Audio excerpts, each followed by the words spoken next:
네, 미국에 농담처럼 하는 말이 있답니다. 이게 터틀 크리스찬이라고 거북이 교인이랍니다. 거북이 교인.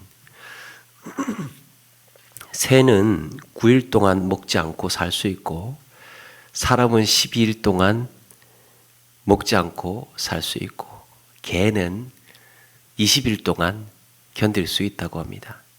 그런데 거북이는 500일을 먹지 않고도 살 수 있고 뱀은 800일을 버틴다고 합니다. 어떤 곤충은 1200일 동안 음식 없이도 생존한다고 합니다.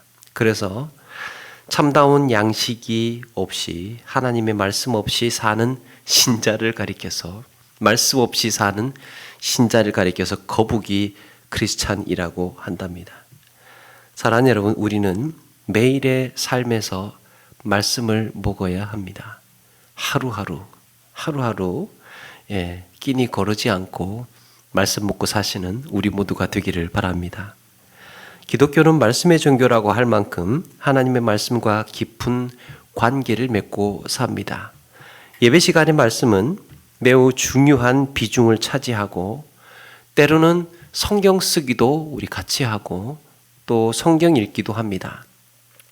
말씀 묵상을 하도 강조하다 보니까 귀가 따갑도록 듣는데 거기에 우리 아무도 부정하지 않는 이유가 신앙생활 자체가 말씀 중심이기 때문에 그렇습니다. 그런데 아이러니하게도 말씀이 우리의 삶에 직접적인 영향을 주지 못하는 경우가 많고 좀처럼 나에게 적용되지도 잘 않습니다. 말씀이 중요하다는 것도 알고 말씀대로 살아야 한다는 것도 아는데 왜 그렇게 생각처럼 잘 되지 않는 걸까? 사람이 떡으로만 사는 것이 아니고 하나님의 입으로 나오는 말씀으로 사는 줄을 우리는 잘 알고 있음에도 불구하고 내 영혼의 양식으로 작용하지 않는 이유가 도대체 무엇일까? 과연 우리는 삶에서 어떻게 하나님의 말씀을 간과하고 있으며 어떤 실수를 범하고 있는 걸까? 우리가 깨달아야 하는, 경계해야 하는 이 단순한 이유, 간단한 이유는 도대체 무엇일까? 두 가지를 말씀드리려고 합니다. 하나는 인간의 무지를 인정해야 한다는 겁니다. 역사적으로 가장 위대한 철학자 중에 한 사람, 소크라테스가 위대한 발견을 했지요. 그가 발견한 것 한 가지 통찰은 모른다라는 거였습니다. 인간은 모른다. 인간은 진리에 대해서 무지하다. 그 한 가지를 발견하고는 소크라테스는 인류 역사의 가장 위대한 철학자가 되었습니다. 그런데도 사람이 매번 하는 실수가 무엇입니까? 나는 안다고 생각하는 거예요. 인간은 모른다라고 인정하고 전 인류가 받아들였음에도 불구하고 우리는 매번 착각하는 것, 나는 알고 있다고 착각하는 것입니다. 인간의 삶의 지혜도 알고 어떻게 말해야 할지도 알고 어떻게 풀어가야 할지 어떻게 선택해야 할지 안다고 생각하는 겁니다. 그런 점에서 사람이 온전히 성숙해져 간다는 것, 사람이 성숙해져 간다는 것은 모른다는 것을 알아가는 것이 아닐까 생각을 해봅니다. 세상 사람들은 말할지 모릅니다. 아니야. 인생은 알아가는 과정이야. 아무것도 모르고 태어나서 자라면서 공부하고 연구하고 경험하고 그렇게 해서 인생은 조금씩 알아가는 거야. 그런데 여러분, 우리 믿음의 고백은 그렇지 않습니다. 진리에 대해서 아무리 연구하고 고민해 봐도 인간의 지혜란 시대마다 바뀌고 내가 옳다고 믿었던 것이 어느 순간 한계에 부닥치고 그래서 살다 보니 정말 삶이란 모르겠구나. 사는 게 뭔지 모르겠구나. 결국에는 나를 지으신 하나님의 말씀이 정답이구나. 그렇게 시인하고 그 말씀에 의존해서 우리의 삶의 의미를 찾고 나를 발견하는 것 아닙니까? 오늘 말씀 15절에 채찍과 꾸지람이 지혜를 주거늘 임의로 행하게 버려둔 자식은 어미를 욕되게 하느니라 그랬습니다. 여기서 채찍은 징계의 도구, 막대기나 또 지팡이를 말합니다. 꾸지람 역시 비슷한 의미로 체벌이 뒤따르는 교육을 가리킵니다. 그런데 이렇게 적극적으로 훈육을 하는 태도가 있는가 하면 오늘 말씀해 보니까 임의로 행하고 버려두는 태도도 있습니다. 내버려 둔다는 거예요. 자기가 알아서 깨닫도록. 오늘날 많은 부모가 하고 있는 교육 방식 아닙니까? 그저 인간이 가지는 권리라고 생각을 해서 아이가 원하는 대로 자녀가 좋아하는 것을 전적으로 지원하고 지지해 주는 것이 좋은 교육 방법이라고 믿습니다. 스스로 길을 스스로 찾아야 의미가 있고 스스로 깨달아야 그것이 내 것이 된다고 생각을 합니다. 그래서 의존적인 삶이 아니라 인생을 홀로 설 수 있다고, 그렇게 해야 설 수 있다고 믿습니다. 그런데 그렇게 되면 어떻게 된다고 합니까? 오늘 말씀해 보니까 어미를 욕되게 하느니라. 다른 말로 하면 부끄럽게 하느니라 라는 겁니다.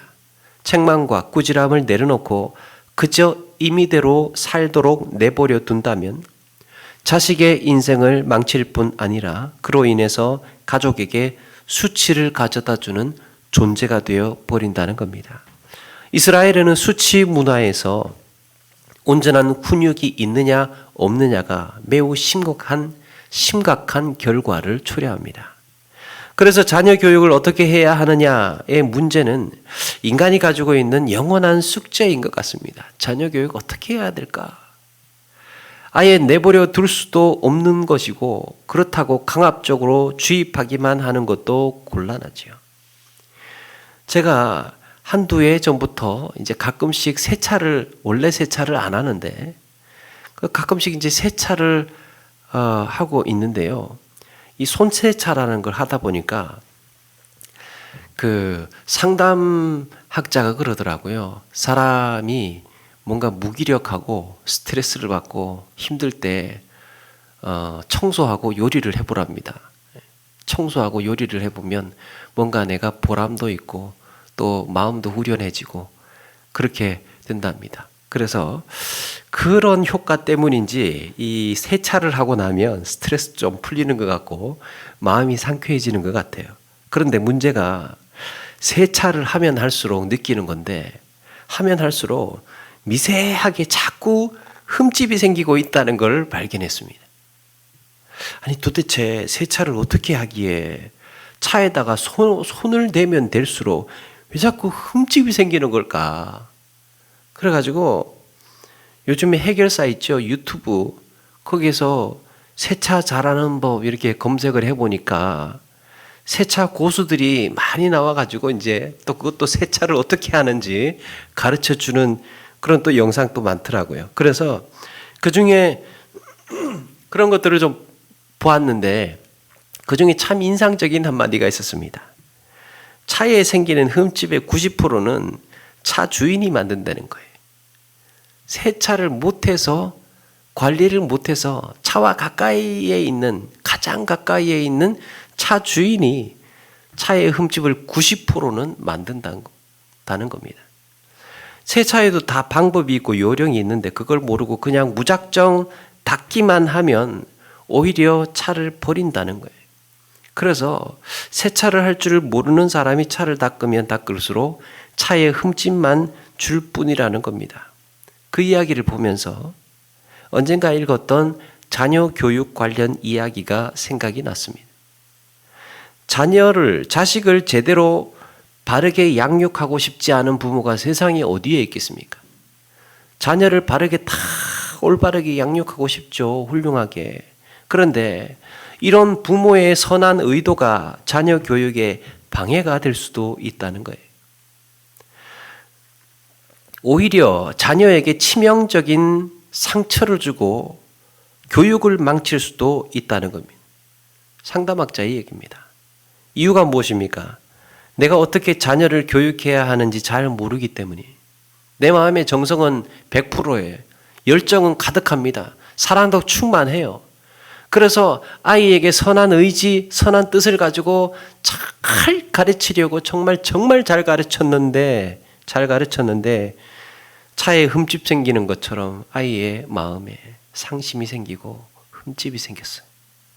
어쩌면 내가 안다고 생각하고 확신하고 가르쳤는데 그것이 맞지 않을 수도 있다는 겁니다.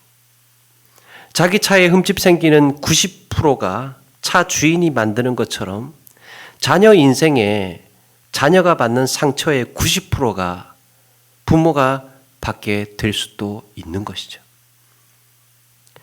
사랑을 쏟고 나름대로 애정을 갖고 정성으로 키웠는데 거기에 나도 모르게 정말 의도치 않게 주었을 그 상처들이 모여서 그 아이의 인격을 만들어낸 것입니다. 여러분, 신앙생활도 그렇습니다. 신앙생활도. 나는 정말 잘한다고 생각했어요. 나는 정말 내 열정으로, 내 의지로 잘 해나간다고 믿었습니다. 나 정도 신앙생활 하는 사람이라면 이 정도는 해야 된다고 정말 자부심 가지고 살았습니다. 그런데 사도 바울은 주님을 만나고 100% 깨졌습니다. 자기의 신앙생활의 자부심이 주님을 만나고 나서 완전히 뒤집어졌습니다. 야, 오히려 내가 하나님을 대적하고 있었구나, 핍박하고 있었구나 깨달았습니다. 우리의 신앙생활의 모든 과정이 그럴 수 있습니다. 내가 하나님의 말씀을 알고 하나님의 말씀을 내가 지키는 것이 아니라 하나님의 말씀이 나를 지켜주는다는 사실을 인정하는 것이 중요합니다.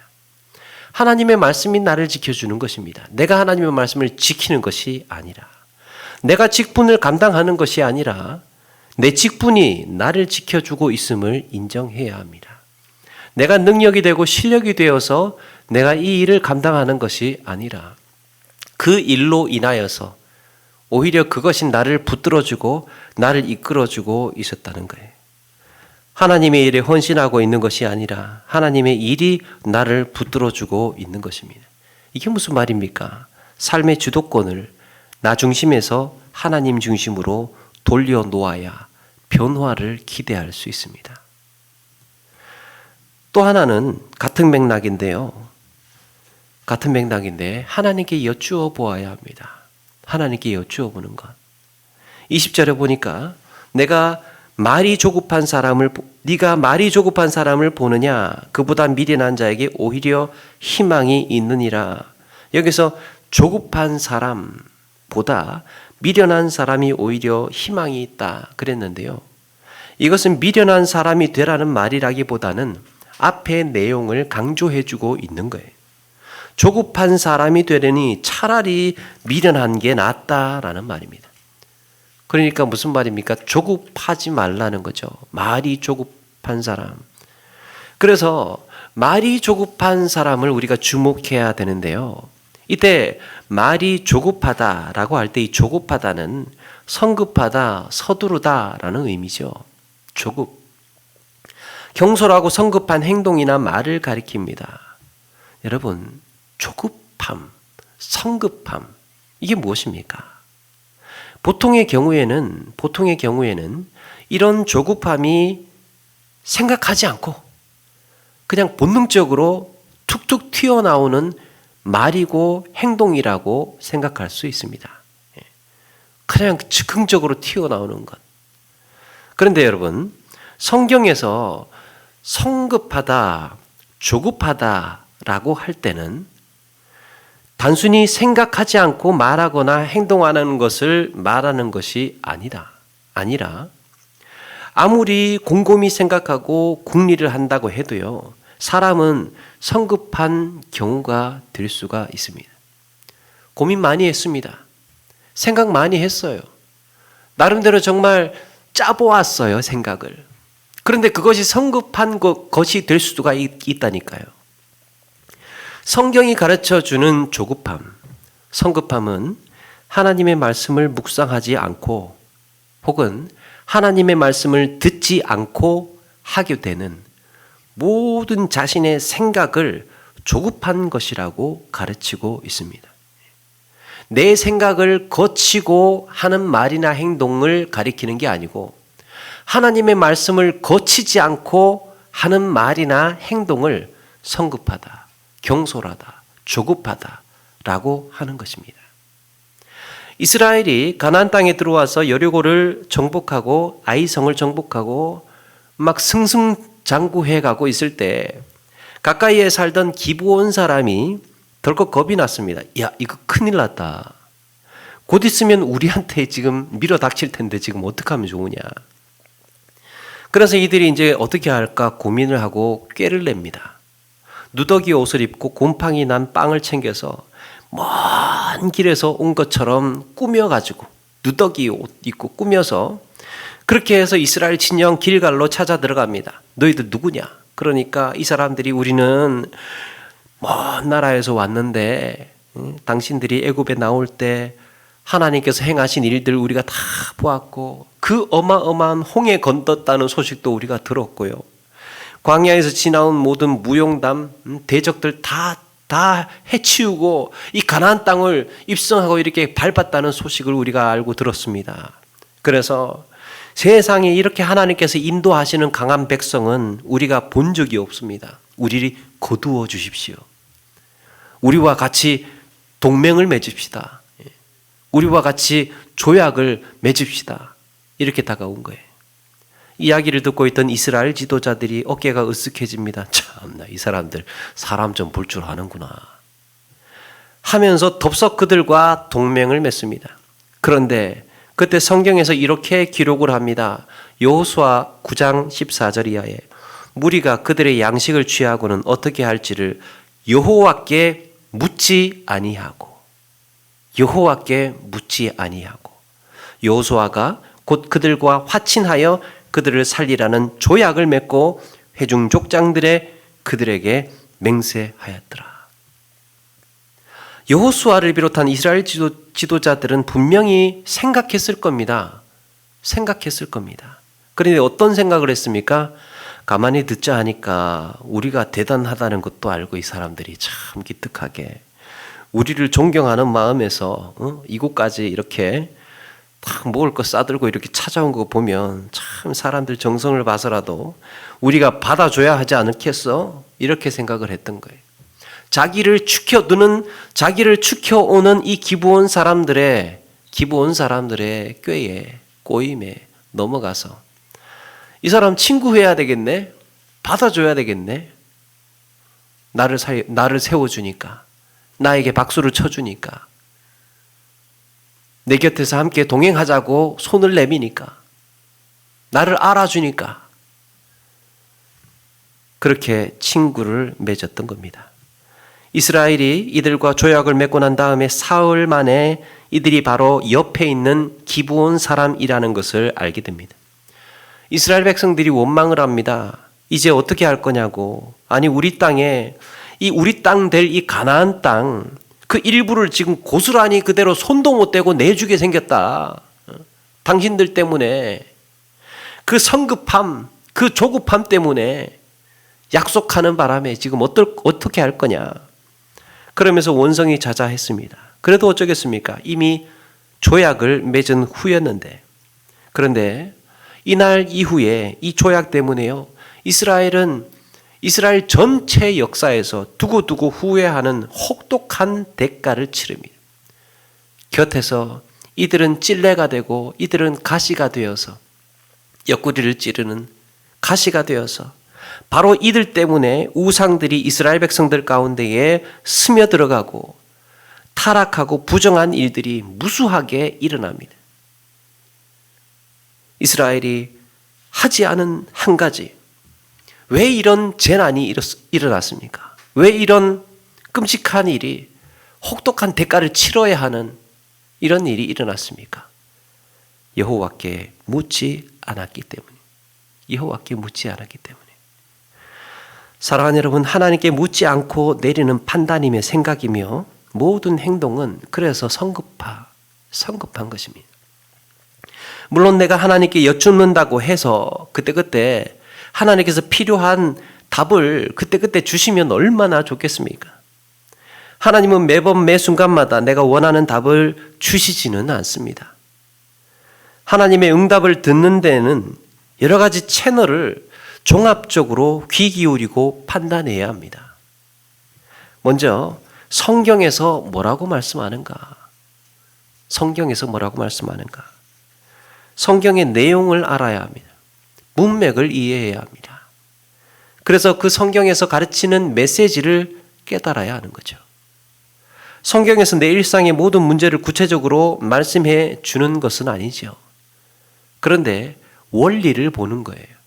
아, 이렇게 말씀하시고 이렇게 행동하셨다면 하나님께서는 이런 원리로 움직이시는구나. 이런 원리로 우리를 다스리시는구나. 적용이죠. 이렇게 생각하는 것이 혹은 이렇게 판단하는 것이 성경의 원리에 맞는 선택인가? 이렇게 해석하고 내게 적용해도 되는 것인가? 그리고 이거를 교역자와 상의해 보는 겁니다. 교역자와 상의해 보는 거예요. 물론 교역자라고 해서 100% 완전히 다 박사는 아니지만 그래도 좀 더 안전하게. 그리고 또 한 가지가 기도하는 거예요. 기도하는 것. 기도하면서 성령의 인도하심을 구하는 겁니다. 기도 가운데에 마음의 평안이 올 때, 그때 조심스럽게 한 발 내딛는 게 우리의 삶이에요. 하나님께서 우리에게 어떻게 말씀하시는가? 이것이 성경의 원리에 맞는 이야기인가? 또 나와 가까이에 있는 목회자와 교육자와 한번 상의해보고 이렇게 생각해도 되는 것인지, 이렇게 판단해도 좋은 것인지, 그리고 또 한 가지 성령의 인도하심을 구하는 기도를 드리는 과정. 이렇게 말씀과 상담과 기도, 최소한 이 세 단계 절차만 거치더라도요, 신앙생활에서 크게 실수하지는 않습니다. 한 가지만으로는 부족합니다. 오직 한 가지만으로는 부족해요. 내가 말씀을 묵상하다가 해답을 들을 수 있겠으나, 말씀은 사실은 거기에서 해답이 있을 수는 있겠으나 성경에 틀린 것이 아니고, 성경이 틀린 것이 아니고 내가 잘못 이해할 수가 있습니다. 두 기독교인 신자가 같은 좌석에서 기차 여행을 하고 있었답니다. 때가 되어서 그 중에 한 사람이 이 샌드위치 2개를 꺼내놓고 혼자 먹기 시작을 하더라는 거예요. 다른 한 사람이 그 먹는 모습을 보고 구경하고 있었습니다. 배가 고프죠. 속으로는 나도 하나 줬으면 좋겠는데 자기가 지금 두 개 다 먹을 판이니까. 그렇게 있는데 이 사람이 야속하게도 진짜 2개를 혼자 다 먹더라는 겁니다. 그래서 구경하던 사람이 말을 꺼냈어요. 제가 요즘에 참 은혜로운 말씀을 하나 묵상을 하고 있다고. 그러면서 내 이웃을 내 몸과 같이 사랑하라 하는 말씀이 참 좋더라고요. 참 좋더라고요. 그러면서 그렇게 이야기를 꺼냅니다. 남은 샌드위치를 입속에 쏙 집어넣고 먹던 사람이 이렇게 대답을 합니다. 네, 참 좋은 말씀이네요. 저도 한 가지 말씀을 알고 있습니다. 제가 참 좋아하는 말씀이 있어요. 네 이웃의 것을 탐내지 마라. 사람들이 대부분 자기들의 입장에서 성경을 때와 상황에 맞게 해석을 합니다. 귀에 걸면 귀고리가 되고 코에 걸면 코걸이가 되고 자기 입장에서 자기의 상황에 맞게 자기의 이기심을 채우기 위해서 말씀을 사용하는 경우지요. 또 말씀과 기도를 제쳐놓고 목회자 한 사람하고만 모든 인생을 결정하는 것도 곤란하죠. 목회자도 교육자도 다 사람이다 보니 그 결정과 의견들이 완벽하지는 못합니다. 그래서 이런 상의하는 것이 매우 중요한 것이기는 하지만 그런 상담만이 절대적이지는 않습니다. 목회자가 하나님이 아니라서 그렇습니다. 또 말씀과 이런 상담을 다 말씀 제쳐놓고 기도만으로 모든 것을 판단할 수 있다고 생각하는 것도 위험한 일입니다.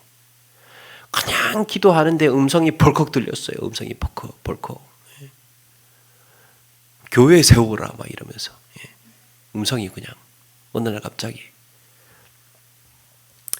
그래가지고 그렇게 이제 기도 중에 들렸던 언뜻 들었던 이런, 물론 그것이 성령의 음성일 수 있고 성령의 인도하심일 수 있으나 하나님의 말씀과 또 상의와 여러 정황을 종합적으로 판단해야 위험하지 않죠.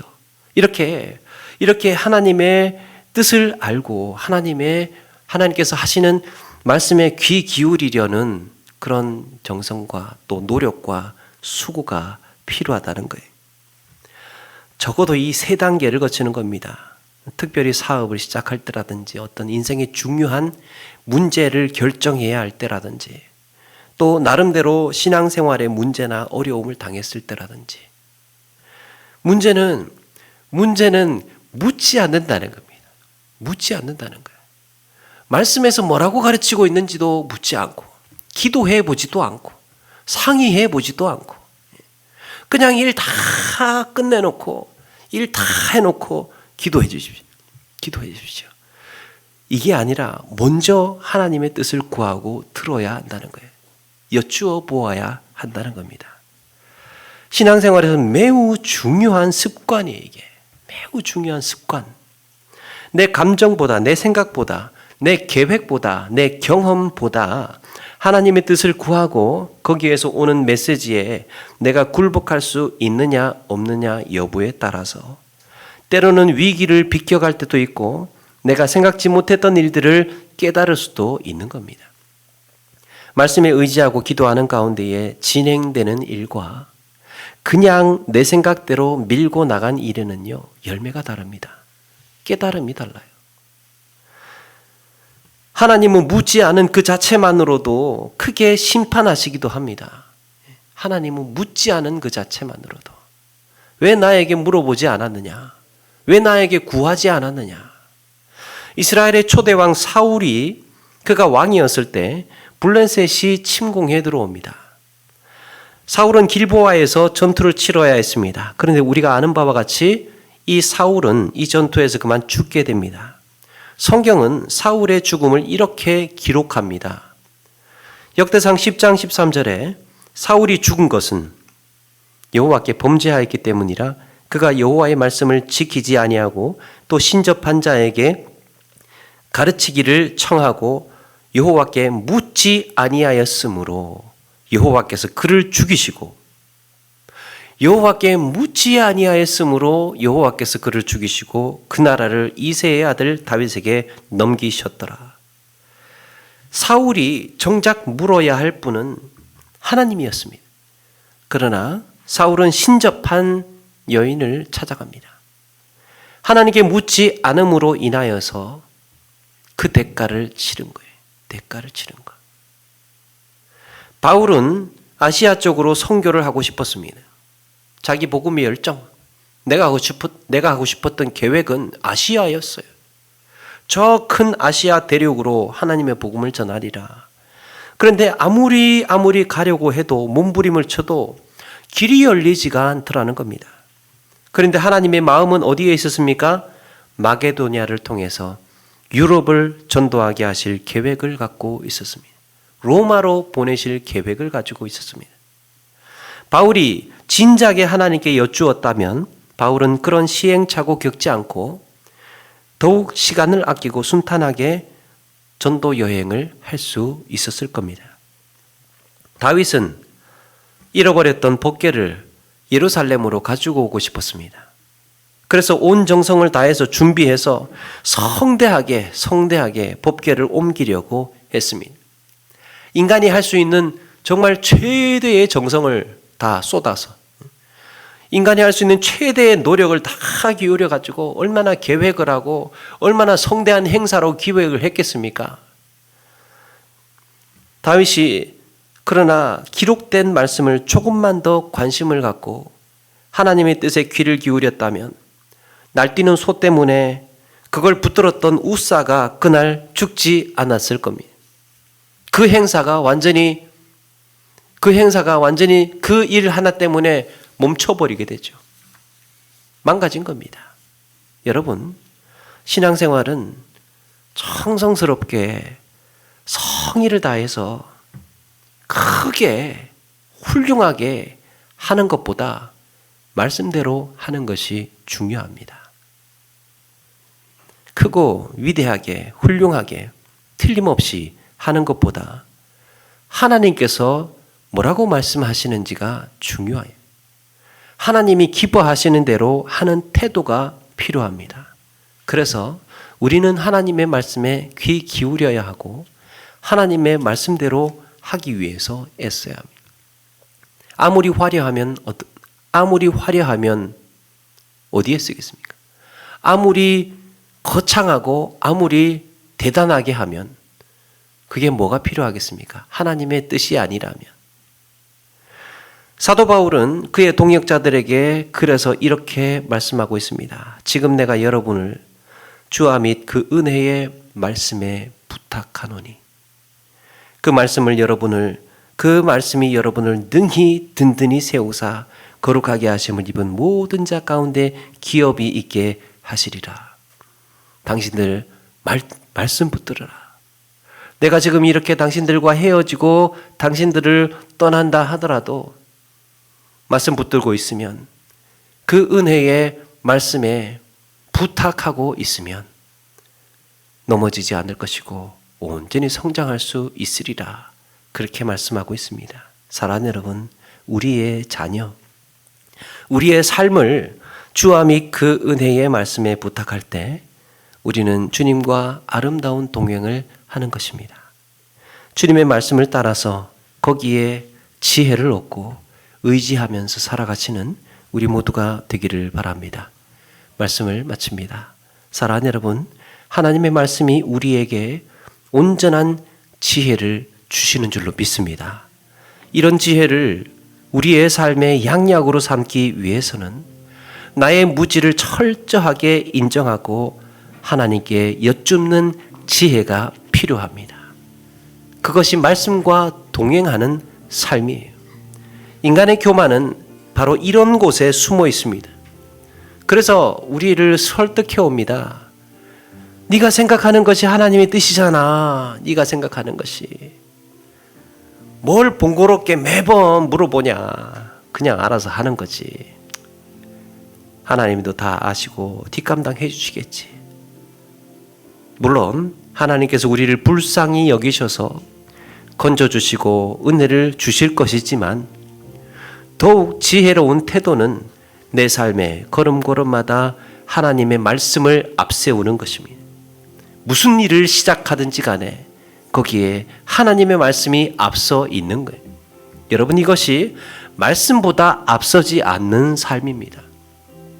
모든 삶에서 시작되기 전에, 출발하기 전에, 결단하기 전에, 선택하기 전에, 판단하기 전에 먼저 나를 겸손하게 하시고 하나님의 말씀이 나를 인도하시도록 그렇게 우리의 삶에서 하나님의 뜻과 하나님의 말씀을 앞세우고 결단하는 삶이 지혜로운 삶이라는 것을 꼭 기억하시고 우리 순간순간마다 걸음걸음마다 말씀보다 앞서지 않고 기도보다 앞서지 않는 지혜로운 그리스도인으로 살아가는 저와 여러분 되기를 주의 이름으로 축원합니다.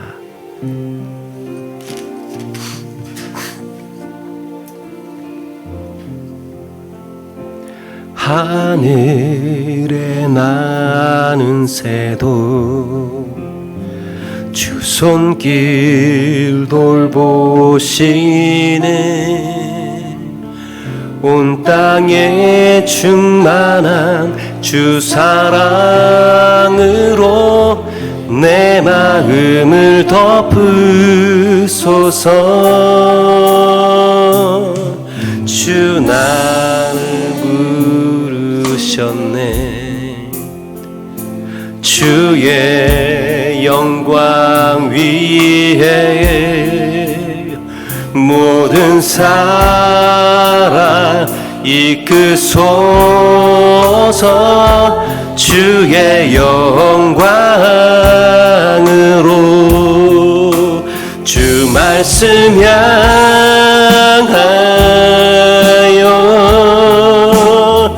달려가리라.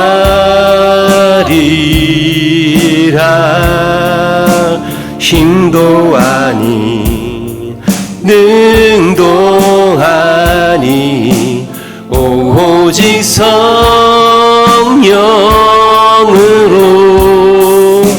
주 얼굴 향하여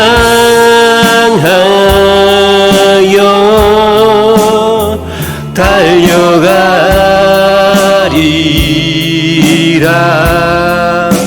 오 주의 영광 안에 살게 하소서. 주 말씀 향하여 한번더 고백합니다. 주 말씀 향하여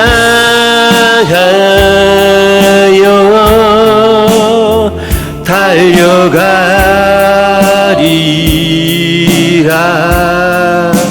힘도 아닌 능도 아닌 오직 성령으로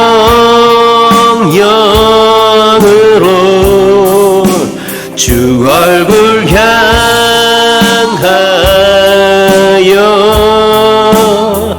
달려가리라.